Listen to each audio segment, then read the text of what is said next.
உங்களுடைய செய்திகளை உடனுக்குடன் பார்க்க லைக், சப்ஸ்கிரைப் செய்யுங்கள். நன்றிகள் பல. இருந்தாலும் மறைந்தாலும் பெயர் சொல்ல வேண்டும். இவர் போல் யார்?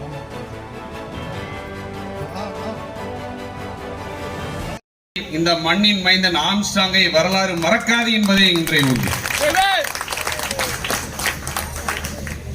சகோதரர் ஆம்ஸ்ட்ராங்கின் எண்ணத்தையும் கனவுகளையும் தன்னுடைய இதயத்தின் வழியை மறந்து நம் முன்னே இங்கே வீற்றுக் கொண்டிருக்கக்கூடிய மரியாதைக்குரிய சகோதரி பொற்கொடி ஆம்ஸ்ட்ராங் அவர்கள் ஒரு வரலாற்றின் துவக்கம். இவர்களை எல்லாம் எப்படி வரலாறு மறக்காதோ அதே போல் 2026 திருவிக சட்டமன்ற தொகுதியின் வெற்றி வேட்பாளராக அங்கே சட்டமன்றத்திற்கு உள்ளே சென்று வரலாற்றை படைக்கப் போகும் பொற்கொடி ஆம்ஸ்ட்ராங் அவர்களையும் வரலாறு மறக்காது மறக்காது மறக்காது என்பது மட்டும் நிச்சயம். இதற்கு சில பல காரணங்களை நாம் சொல்லலாம். சாதனையாளராக வருவது மட்டுமல்ல, மற்றவர்கள் சிந்திக்கக்கூடிய விஷயத்தை செய்ய துணியக்கூடிய துணிச்சல் ஒருவருக்கு வேண்டும். ஆங்கிலத்தில் சொல்வார்கள் fortune favor the fearless அப்படின்பார். அப்படின்னா என்ன அர்த்தம்னா, யார் ஒருவருக்கு பயம் இல்லையோ அவர்கள் வெற்றி வாகை சூடுவார்கள் என்பார்கள். அதுபோல்தான் சகோதரி தனக்கு ஏற்பட்ட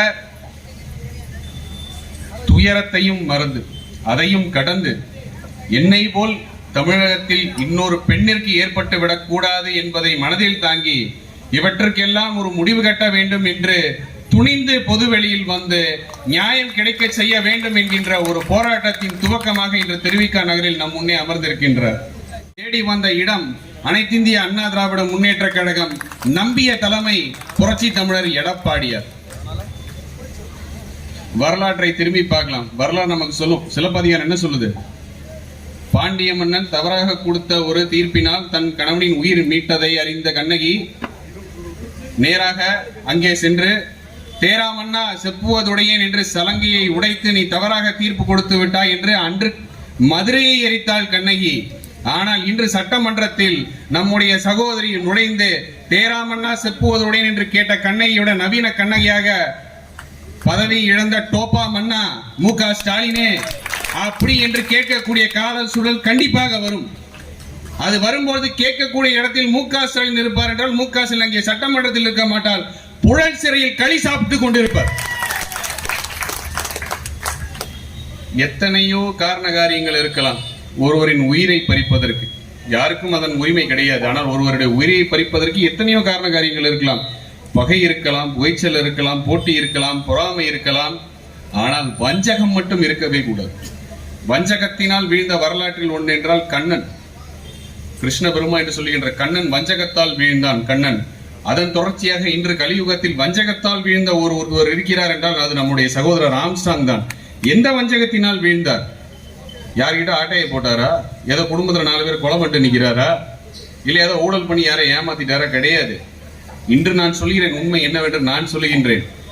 இந்த டோப்பா தலையை 2021 ஆட்சியாளர் உட்கார்ந்து எப்பெல்லாம் காலையில் ஒரு ஷூட்டிங், மத்தியானம் ஒரு ஷூட்டிங், சாயந்தரம் ஒரு ஷூட்டிங் நடத்தி அந்த ஷூட்டிங்க்கு வைத்த பேர் என்ன? திராவிட மாடல். மக்களை ஏமாற்றுவதற்கு, கொள்ளையடிப்பதற்கு வைத்த பேர் திராவிட மாடல். அதை போலி என்று முதலில் பொது வெளியில் போட்டு உடைத்தவர் நம்முடைய சகோதரர் ஆம்ஸ்ட்ராங். அனைத்து இந்திய அண்ணா திராவிட முன்னேற்ற கழகத்தின் கொள்கையில் ஒன்று, மிட்டாதாரம் மிராசுதாரனும் கையில் இருக்கக்கூடிய அதிகாரம் சாமானியன் கையில் செல்ல வேண்டும். அவர் ஒடுக்கப்பட்டவனாக இருந்தாலும் சரி, பிற்படுத்தப்பட்டவனாக இருந்தாலும் சரி, சமுதாயத்தில் கடைகோடியில் இருப்பவனாக இருந்தாலும் சரி, அவன் கையில் அதிகாரம் செல்ல வேண்டும் என்று கொள்கையில் ஒன்று அனைத்து இந்திய அண்ணா திராவிட முன்னேற்ற கழக கொள்கை. அந்த கொள்கையை ஒத்த ஒரே குரலை கொடுத்தார். என்னையா திராவிட மாடல்? என்ன திராவிட மாடல்? ஜெய்பி மாடல் என்று முதலில் முழங்கியவர் அண்ணன் ஆம்ஸ்ட்ராங். இதே மண்ணிலிருந்து முழங்கினார். நல்லா திருப்பி பாருங்க, வரலாறு சொல்லும். உரிமை தொகை அப்படின்னாரு. எல்லா மொழிக்கும் உரிமை தொகை வந்துச்சா? 28 மாசம் எடப்பாடியார் சட்டமன்றத்தில் கேள்வியா கேட்டு 1000 ரூபாய் என்னாச்சுன்னு கேட்ட உடனே கடைசி அவசரமா அந்த உரிமை தொகை வந்ததோட மர்மம் என்னன்னு தெரியுமா? பிற்படுத்தப்பட்ட ஒடுக்கப்பட்ட மக்களுக்கு இருந்த நிதி 7000 கோடி ரூபாய். அந்த நிதி எதற்காக? பிற்படுத்தப்பட்ட ஒடுக்கப்பட்ட மக்களின் கல்விக்காக, பிற்படுத்தப்பட்ட ஒடுக்கப்பட்ட மக்களின் மருத்துவத்திற்காக, அவர்களுடைய வீடுகளுக்காக, வாழ்வாதாரத்திற்காக, அடிப்படைக்காக கொடுக்கப்பட்ட நிதியை எடுத்து ஆட்டையை போட்டு மகளிர் உரிமை தொகை கொடுத்த மானம் கேட்ட அரசு தான் இந்த திருட்டு திமுக அரசு. அது தெரிஞ்சுக்க நீங்க முதல்ல. இப்பவும் கூட சொல்றேன், இந்த நிலைமை இங்க நிக்கிற இடத்துல கூட என்னால அடிச்சு சொல்ல முடியும். திமுக ஒரு துரும்ப எறும்பையும் தமிழ்நாட்டிற்கும் தமிழக மக்களுக்கும் உங்களுக்கும் கிள்ளி போடலை என்கிறது தான் உண்மை. ஆனா எது உண்மைன்னா 5 லட்சம் கோடி வாங்கி இந்தியாவின் நம்பர் 1 மாநிலம் கடன் வாங்குவதில் எதுனா இதுதான் தமிழ்நாடு. அந்த 5 லட்சம் கோடி கடன் வாங்கி மு.க. ஸ்டாலின், உதயநிதி ஸ்டாலின், கனிமொழி மற்றும் மாம மச்சான் அங்காளி பங்காளி எல்லாரும் செய்த ஒரே சாதனை என்னன்னா அந்த 5 லட்சம் கோடியில 3 லட்சம் கோடி ஆட்டையை போட்டு வச்சிருக்கிறது தான். இந்த 3 லட்சம் கோடி ஆட்டையை போட்டு வச்சு கவர்னர் கொடுத்து வச்சிருக்காரு எடப்பாடியார். எப்ப ஆட்சிக்கு வந்தாரு அப்பயே சொல்லிட்டாரு, 1 பைசா விட மாட்டேன், ஒருத்தனை விட மாட்டேன் அப்படின்னாரு. அப்ப அண்ணன் சொன்னோம், அண்ணா ஒரே ஒரு வேண்டுகோள்னா என்னன்னு, இப்ப இருக்கிற புழல் தாங்காதுண்ணா, பக்கத்துல ஒரு பெருசா ஒரு 50 ஏக்கரை வளைச்சு போட்டு ஒரு பில்டிங் எடுங்கண்ணா, ஒரு 10,000 பேர் இருக்கிற மாதிரி பில்டிங் எடுக்கணும்னு. எதுக்குடா 10,000 பேருண்ணா? திமுக காரங்க எல்லாம் புடிச்சு உள்ள போட்டோம்னா அந்த இடம் பத்தாதுலண்ணா. இல்லைன்னா ஒண்ணு பண்ணுங்கண்ணா, அறிவாலயத்தை வேணா சிறைச்சாலையை மாத்திருங்க. அறிவாலயத்தை வேணா நவீனமா சிறைச்சாலையை மாத்திரீங்கன்னா ஸ்டாலின் சந்தோஷமா வந்து உட்காந்துக்குவாரு. இதுதான் இன்னைக்கு இருக்கிற நாட்டு நடப்பு. 3 லட்சம் கோடி ஆட்டையை போட்டு சரி மக்கள் நம்ம நிம்மதியை சரி வரி ஏத்திட்ட கஷ்டப்பட்டு உழைச்சி நான் வந்து வரியை கட்டுறேன் அப்படின்னா படித்து முடித்த இளைஞர்களுக்கு வேலை வாய்ப்பு இருக்காங்க. ஆனா புத்தக பையில் என்ன இருக்கணும்? நம்ம பள்ளிக்கூடத்திற்கு போகின்ற மாணவனின் புத்தக பையில் என்ன இருக்கணும்? புத்தகம் இருக்கணுமா, ஜாமெட்ரி பாக்ஸ் இருக்கணுமா, பென்சில் இருக்கணுமா, ரப்பர் இருக்கணுமா, இல்ல ஸ்கூலுக்கு போற ஐடி கார்டு இருக்குமா, என்ன இருக்கணும்? பள்ளிக்கூடமா? இதுதான் இருக்கும் புத்தக பையில. இன்னைக்கு பள்ளிக்கு போகின்ற மாணவனின் புத்தக பையில் கஞ்சா பொட்டலம் இருக்கு. நம்ம வீட்லயும் தான் குழந்தைங்க இருக்காங்க. நாம தான் எவ்வளவு கனவோட கஷ்டப்பட்டு ஃபீஸ் கட்டி படிச்சு வச்சு அவன் படிச்சு நாளைக்கு வாழ்க்கையில பெரிய ஆளான்னு சொல்லி ஒரு பெற்றோருடைய கனவா இல்லையா அது? அந்த பெற்றோருடைய கனவுல வந்து ஆசிட் ஊத்துற மாதிரி கஞ்சா பொட்டலம் பார்த்தா நம்மளுக்கு எப்படி இருக்கும்? 11 வயது 11வது படிக்கக்கூடிய மாணவனோட வயசு என்னவா இருக்கும்? 15 வயசு. இன்னைக்கு பாக்குற ரோட்ல 12 வயசு பையன் தண்ணி அடிச்சு மட்டையே இருக்கான். சென்னையில கேட்ட பேரு சிங்கார சென்னை. சிங்கார சென்னை தூக்கி குடியார சென்னைன்னு மாத்திட்டானுங்க. பெண்கள் என அனைவருக்குமான ஒரு திட்டத்தை 297 பாயிண்டோட போட்டு தேர்தல் அறிக்கையில கொடுத்திருக்காரு. இந்த 297ல சொல்லாத ஒரு முத்தாய்ப்பான பாயிண்ட், இந்த மண்ணின் மைந்தர் நம் இதயங்களில் வாழக்கூடிய சகோதரர் ஆம்ஸ்ட்ராங் அவர்களுடைய கொலை குற்றவாளிகளை பிடிச்சி ஜெயில போட்டு நம்முடைய சகோதரிக்கு நியாயம் கிடைக்க செய்வது மட்டுமல்ல, சகோதரி ஒரு முன்னுதாரணம். அந்த சகோதரி வழியில் இன்னும் பல சகோதரிகள் வந்து அவர்களின் புலவராக சட்டமன்றத்தில் ஒழிக்க வேண்டும். இந்த திருவிக நகர் மக்களின் அன்றாட தேவைகளை பூர்த்தி செய்யக்கூடிய இடத்தில் அரசியல் களத்தில் ஒரு வலுவான பெண்மணியாக வலம் வர செய்ய வேண்டும் என்கின்ற சிந்தனையில் தான் சகோதரிக்கு இங்க ஒரு சீட்டு கொடுத்துருக்கோம். அனுதாபத்துக்காக சீட்டு கொடுக்கல, நல்லா புரிஞ்சுங்க. அனுதாபத்துக்காக சீட்டு கொடுக்கல. இன்னைக்கு கூட பெண்களுக்கு இடஒதுக்கீடு நாளைக்கு வந்து பாராளுமன்றத்தை தாக்கல் பண்ண போறாங்க. திமுக போல மு.க. ஸ்டாலின் கோச்சிட்டு உட்கார்ந்துருக்காரு.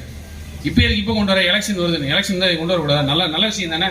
பெண்களுக்கு 33% ஒதுக்கீடு என்பது நல்ல விஷயமா தப்பான விஷயமா?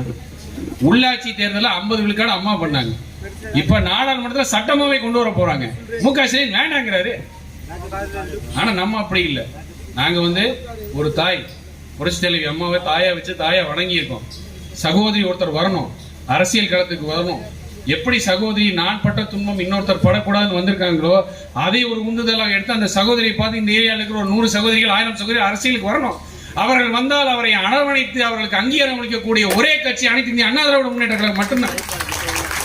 பெண்கள் என்ன 1000 ரூபாய் கொடுத்தா ஓட்டு போட்டுருவாங்க அப்படி நினைக்கிற கட்சி கிடையாது. அதெல்லாம் திமுக தான். அந்த மாதிரி தான் கேவலம் உரிமை அப்படின்னு ஒரு பேரை வச்சு உனக்கு தகுதி கிடையாது உரிமை கிடையாது கழிச்சு விட அந்த மாதிரிலாம் கிடையாது. இன்றைய சகோதரி வரலாறு படைக்கப் போவது என்பது உறுதி. சகோதரி பொற்கொடி ஆம்ஸ்ட்ராங் வரலாறு படைக்கப் போவது உறுதி. அந்த வரலாற்றை எழுதக்கூடிய பக்கத்தில் அனைத்து இந்திய அண்ணா திராவிட முன்னேற்ற கழகம் இடம்பெறப் போவது என்பது உறுதி. இது மாற்று கருத்து அல்ல. திருட்டு முன்னேற்ற கழகம் என்பது ஒரு குடும்பத்தின் மட்டுமே தான், மக்களுக்காக அல்ல, தமிழ்நாட்டுக்கும் தமிழக மக்களுக்காகவும் அல்ல. இந்த உரிமைன்னு பேசுறது, வாழ்க்கைன்னு பேசுறது, வாழ்வாதாரம் பேசுறது எல்லாம் மைக்க கிடைச்சா பேசிட்டு துண்டு சீட்டை பார்த்து படிச்சுட்டு கஷ்டப்பட்டு வீரமா பேசுற மாதிரி பேசிட்டு ஆக டைலாக் பேசிட்டு நைட் போய் வீட்டில் போய் படுத்து தூங்கிடுவார் மு.க. ஸ்டாலின். குடிக்க போவதும் உறுதி. அதை செய்ய போவதும் நீங்க தான்.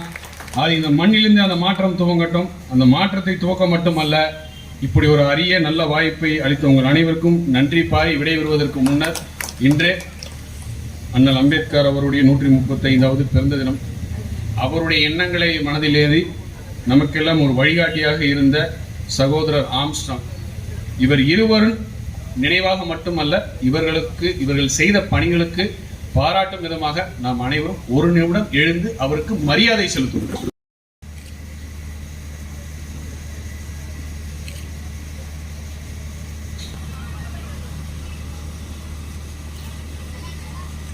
நன்றி. ஜெய் மக்கள் ஓட்டு. வெற்றி பெறும் சின்னம், வெற்றி பெறும் சின்னம், வெற்றி பெறும் சின்னம் பொற்கொடி ஆம்சாங் சகோதரியின் சின்னம். நன்றி, நன்றி.